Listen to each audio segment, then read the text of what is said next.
గురుభ్యో నమః. జగదంబ విశ్వపాలని మాతాకి జై.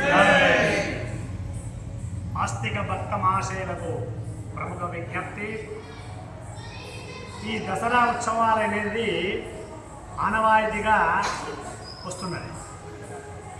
కృతాయుగం, త్రేతాయుగం, ద్వాపరయుగం మరియు కలియుగం. ద్వాపరంలో పాండవులు పరిపాలన చేసినప్పుడు ఇదంతా కూడా వ్యవస్థ నడిచేది. ఆ పాండవులు కౌరవులకు యుద్ధం అయినప్పుడు ఆ యుద్ధంలో వారు ఓడిపోవడం జరిగింది.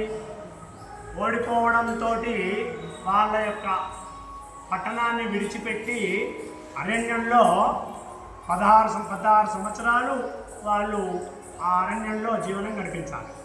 కనుక వాళ్ళ చేతుల్లో ఉన్న ఆయుధాలన్నింటినీ కూడా భద్రపరచాలి అనే భావనతోటి ఆలోచన వచ్చి ఆ అడవిలో ఉన్న శమీ వృక్షం, అంటే దాన్ని జమ్మి చెట్టు అంటారు, ఆ శమీ వృక్షం పైన వాళ్ళ యొక్క ఆయుధాలన్నింటినీ కూడా భద్రపరిచి ఆ యొక్క 16-18 సంవత్సరాలు వాళ్ళు కాలాన్ని గడిపి తిరిగి మళ్ళీ వారి యొక్క పట్టణానికి యుద్ధానికి బయలుదేరినప్పుడు ఆ శమీ వృక్షానికి ప్రత్యేకంగా పూజ చేసి ఆ శమీ వృక్షం పైన ఉన్న ఆయుధాలన్నింటినీ కూడా తీసుకొని పోయి శత్రువులందరినీ కూడా నాశనం చేయడం జరిగింది. అందుకే దీనికి ఏమంటారు, శమీతే పాపం శమీ శత్రు వినాశనం అర్జునస్య ధనుర్బాణే రామస్య ప్రియదర్శిని. అంటే శత్రువులందరినీ కూడా సంహారణ చేసిన తర్వాత ఈ యొక్క శత్రుత్వం అనేది మళ్ళీ ఉండకూడదు అనే భావనతోటి ఈ జమ్మి ఆట తీసుకొని అందరికి ఇచ్చి నమస్కారం చేయడం, పెద్దల యొక్క ఆశీర్వచనాలు తీసుకోవడము ఆనవాయితీగా వస్తుంది.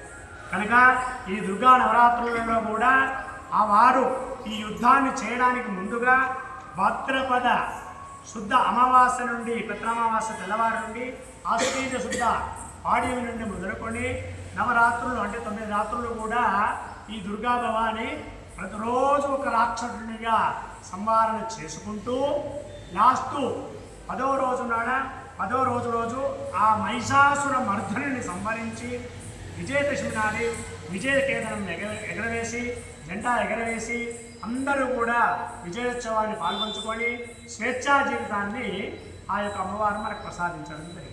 కనుక దీన్ని అందుకే శత్రువులను దూరం పెట్టి పితృత్వాన్ని ఎక్కువ చేసుకొని సుఖజీవనాన్ని గడపాలనే భావనతోటి అమ్మవారు ఇచ్చిన మనకు ప్రసాదం. అందుకే ఈ జమ్మి చెట్టులో ఉన్న ప్రాధాన్యత అనేది ఇది. కనుక అందరూ కూడా దసరా రోజు ఏ కార్యక్రమాలు చేసినా విజయదశమి విజయానికి సంకేతం అనే భావనతోటి అందరూ కూడా చేయడం జరుగుతుంది.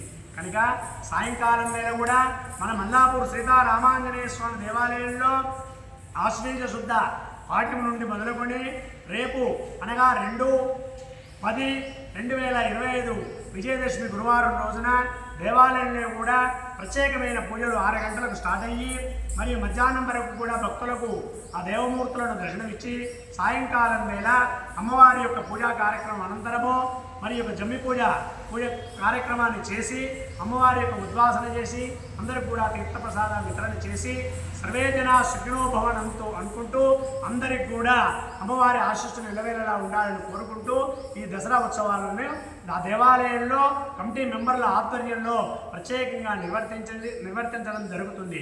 కనుక ఇందులో ముఖ్యంగా దేవాలయంలో నవరాత్రి ఉత్సవాలలో భాగంగా సాయంకాలం వేళ మహిళలందరికీ కూడా ప్రత్యేకంగా అవకాశం ఇస్తూ కుంకుమార్చన కార్యక్రమాన్ని రోజు ఏ అవతారం ఉందో అమ్మవారికి ఆ అవతారంలో ఆ అమ్మవారికి కుంకుమార్చన కార్యక్రమాన్ని చేసి ఆ కుంకుమార్చన అనంతరము 10 రోజులు అయిన తర్వాత అందరికి కూడా దేవాలయం కమిటీ వాళ్ళు కుంకుమ, గాజులు, చాకిరి పీసులు అందరూ కూడా అమ్మవారి యొక్క అక్షంతలు కూడా ఇచ్చి అందరూ కూడా సుఖ సంతోషాలతో సౌభాగ్యంతో ఉండాలనే భావనతోటి దేవాలయం వారు ఈ సంపూర్ణ సహకారాన్ని అందిస్తూ ఈ సేవాభావాన్ని అంకితం చేయడం జరుగుతుంది. సర్వే జన సుఖినో భవంతు. జగదంబ విశ్వపాలని మాతాకి జై.